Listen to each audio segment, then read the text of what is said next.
Welcome back to Joshua chapter 10.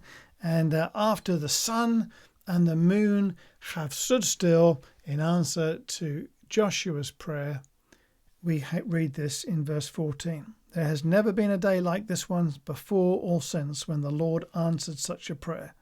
Surely the Lord fought for Israel that day. Verse 15, then Joshua and the Israelite army returned to their camp at Gilgal. See, there was evidence that God had showed up. There was evidence that God had acted. There was evidence that there was a change because God had been involved. One of the greatest challenges we face as Christians, as Jesus followers, is to communicate our faith to other people who look at what Christians have said and what Christians have done over course of history or in their personal experience and said the two don't add up, they don't match, there's a disconnect. You're hypocritical because there's no evidence for what you're claiming. Well, surely as followers of Jesus, we want to be people who say, like, here is the claim of God and here is the evidence that backs it up. Part of what God has called us to be doing in this season over the last few years, and as we come into 2021 in particular, I believe, is to connect with God's people to equip and release. The whole point of Ephesians 4 ministry is to equip God's people for works of service, to be able to do what we are claiming to do, to be actually able to do it. So we don't only proclaim the kingdom, but we demonstrate the kingdom. We don't only talk about praying for the sick, we do pray for the sick. We don't only ask God for miraculous financial provision, but we allow ourselves to be in places where miraculous provision is necessary, otherwise we go under.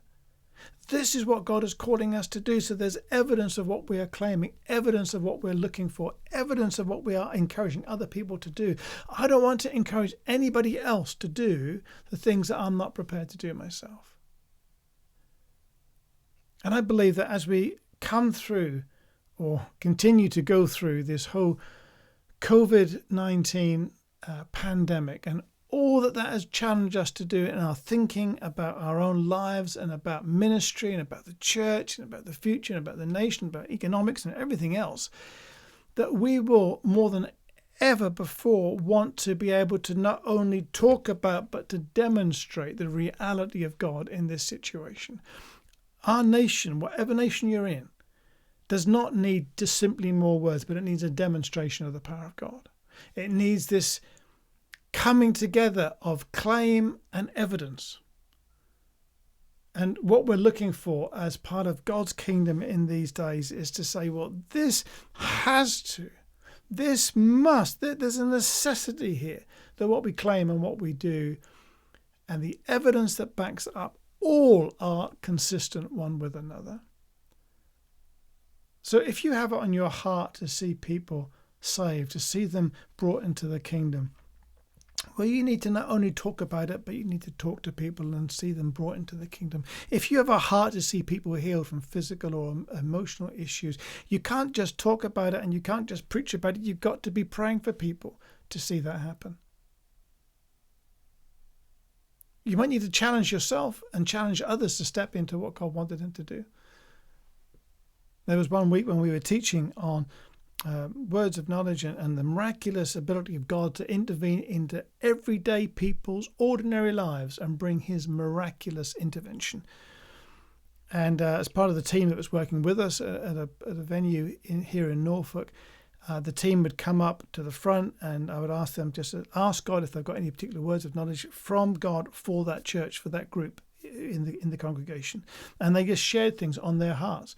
And those things that they shared, that they felt they'd received from the Lord, connected with various people who were listening. And later on, I said in that evening, you've seen the team week after week bring these words from God. How many of you would like to be able to do the same? And a number of people put their hands up. I should think probably 10 to 15, maybe even 20 people put their hands up. I said, that's really great. So what I want you to do now is to come up to the front right now, all of you who put your hand up, and we're going to ask God for those words, and we're going to share them with everybody else. And not all of them did. Some of them found that getting up out of their seats, coming to the front, a step too far.